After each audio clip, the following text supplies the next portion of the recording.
Alright, hello everybody. My name is Deuce. I am going to go over the basics of my bug out bag. The purpose of all the videos I'm going to make are to try to educate and be educated, because I want you to comment, reply, send me messages, what you think about bug out bags and cost-effective ways to properly equip your bag. I know many of you out there are like me. You can't afford to spend $400 or $500 on a proper setup, or even more than that, really. And honestly, there's nothing wrong with that. And there's nothing wrong with buying, all the equipment you need. If you can afford it, I encourage you, go out and buy all the best stuff you can, because you're going to need it. But if you need to be cost effective, there are some simple things that you can pick up and use, or even make yourself. And we're going to go over some of that, just in small detail. Now, this is not everything in my bag, of course, but these are some of the basics. We're going to start off with one of the most obvious necessities are blades. Here I have a small utility knife, shears, of course a hatchet, machete, stuff like that. Very usable. And with that, and one thing a lot of people forget, a sharpening stone or any type of sharpening equipment for your blades. Blades get very dull very quickly when used every day. It's not something a lot of people think of, but you need to be able to keep your blades sharp.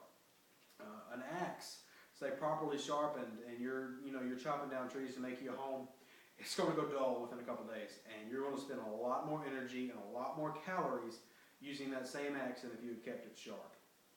So blades, sharpening stone, you need that. Now another basic I keep in my bag, and not many people do, and it's one of my favorite things in mine, is steel wool. There's a ton of uses for steel wool. You can do all kinds of stuff with it. One of the basics is if you take a 9-volt battery and you press it against the steel wool, it creates an electrical charge. That charge can actually light your tinder. If you practice enough and become efficient enough, you can start a fire with steel wool in a battery. It's a pretty cool little small detail you can use. And speaking of batteries, I have storage. This is my AA's. I use batteries simply because I can't afford to make a proper solar setup. Solar power, in my opinion, is the best way to go if you're going to go with the bug out bag, because you can do all kinds of cool stuff with it. But batteries are your cheap, I need these right now, way to go. And you can use batteries for your walkie-talkies, your radios, any kind of shortwave. That's what you're going to need. Another thing with batteries, and this is the reason I keep them so often, is for stuff like this. This is a really cheap but very good light.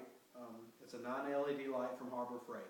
It's one of these little things that you have in your house and you never think about. You will get them at the hardware store for free or for $1, and then they'll just kind of get put on the shelf. But having these and having quite a few of them will come in handy. And they only take 3 batteries and they last a long time. I've had this one for 6 months, constantly playing with it, and batteries are still good, but there will come a time where it needs them.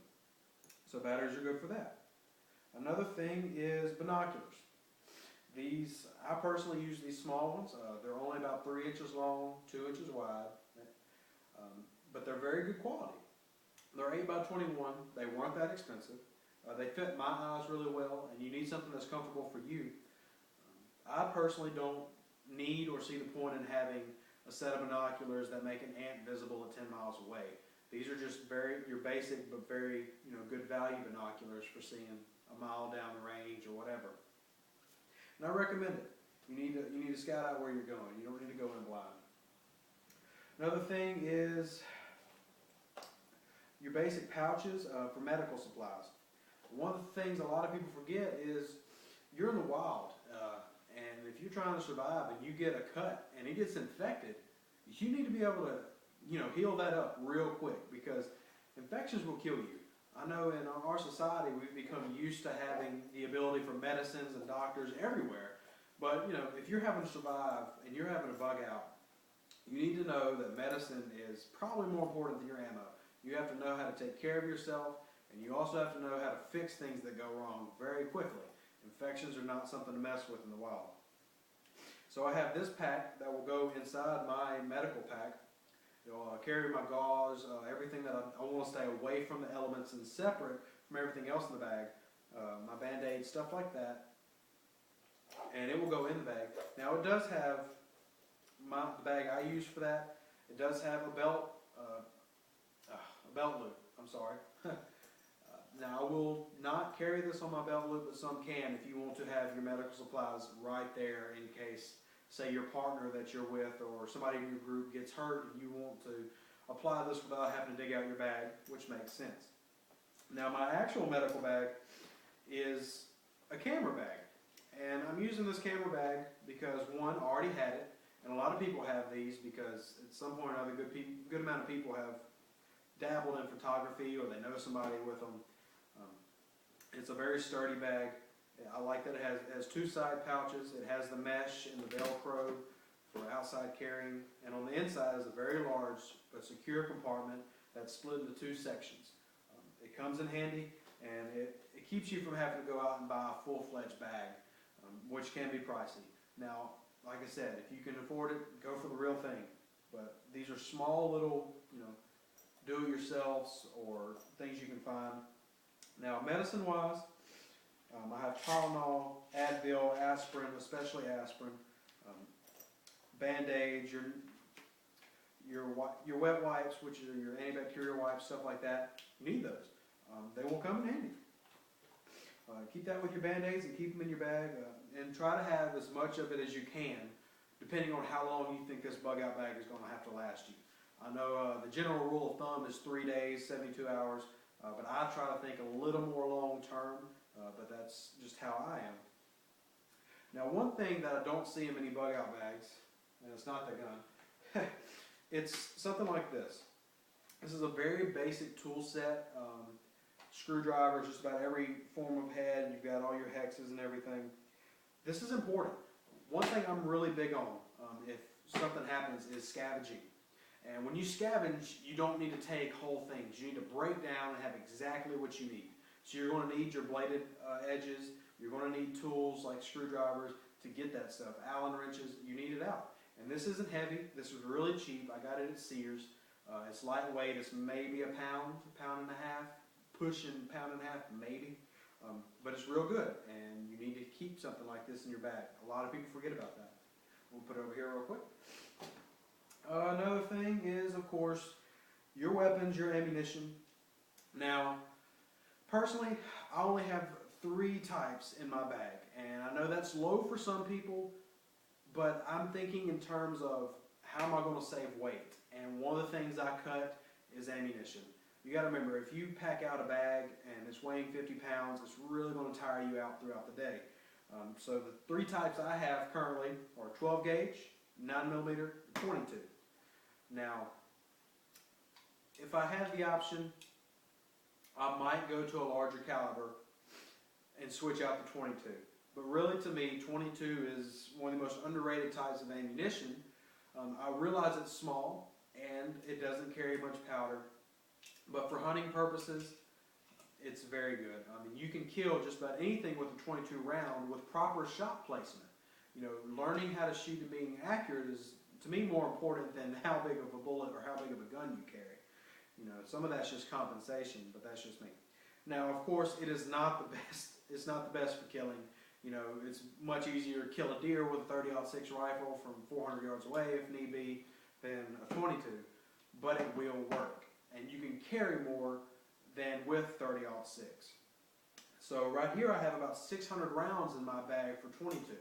And that's just how I am. I might end up adding more calibers depending on who all is going to be in my group. If I have multiple people, then of course, pack for more. More diversity will allow you to use things for special circumstances, and that will come in handy. For personal defense, the only thing I have is 9mm and shotgun, which is not going to work for me if somebody's downrange shooting at me. But we're just using this as basics. Another thing, and this might step on some people's toes, spiritual, mental health, all that. In mine, I have a Bible. Now, I'm not saying that if you're a Christian, you're going to die in survival. If you're not a Christian, you're going to die in survival situations. I'm not saying that at all. I'm just saying you need to keep your mental health strong throughout this scenario because you're going into something that is completely different than what you're used to. It's going to be a immense culture shock to you. And for me, my relationship with Christ is what keeps me mentally stable even right now. So I'm definitely going to need it then. So that's important. Another small thing, Now they have, you know, stuff like this that you can buy. I got this for very cheap. It was like $2 or $3. And what it is a waterproof case for your iPod, iPhone, stuff like that. Now, you don't need it for that purpose. What you need it is for the waterproof part. And two big things you can use this for are, if you're going fishing and say you had to make a raft, to keep all the stuff you need dry on the raft, keep it in here. Or if you're traveling, keep your tinder in here, your bird's nest, your little dry stuff. That way, if you have to stop and make a fire, you have something ready with you. I live in a part of the United States that's very humid, very wet. So having dry tinder with you is very important. All right, and that's just about the basics. I'll show you one of my guns here that I carry. This is my personal defense one. Personal defense handgun. It is empty, of course, but it is a Stoeger 9mm. I like this gun. I like the weight of it. It's all steel. It is easy to take apart, and that's what's important for me. Because when I'm out there, I don't need to be taking 2 hours to take apart a gun and clean everything. And it's very simple. I mean, you can show anybody how to take this apart. In fact, I'll just go ahead and do it right now. It has a pin right by the trigger guard and a lever. You press it down. You press the pin and then press this lever. Oops, I'm sorry. That's embarrassing. I almost dropped my spring. But the slide comes right off. And you can just drop out your barrel. And there it is. All in your pieces. It's 4 pieces. You cannot beat that. It is very easy to take apart, very easy to clean. And those are the type of weapons I recommend for you. If you're not an experienced gun owner, and even if you are, try to take the things that are easiest for you to maintain. I've never owned a pistol that was easier than this to maintain, even though there are similar ones out there. Rifles especially, something easy. I mean, as far as rifles go, if you have to pick between an AR-15 and an AK-47, take the AK-47. I know that will start so many debates, but come on, it's easier to maintain, it's easier to use, and it will fire with mud rammed in the barrel. You know, use something like that. It's far easier to clean. So those are my basics. Let me know what you thought. Comment back to me. I will go over my actual bag, which will probably be a surprise to you on the next video. But I just want to hear what all your thoughts are. I want to know what you have in your bag. I want you to know what you think I should take out or put in my bag. Different things to add. We need to have a community that talks to each other, so that's what I'm encouraging. Thank you for all your comments, your views, and your likes. And if you don't like it, I'm sorry. Get over it. Have a great day.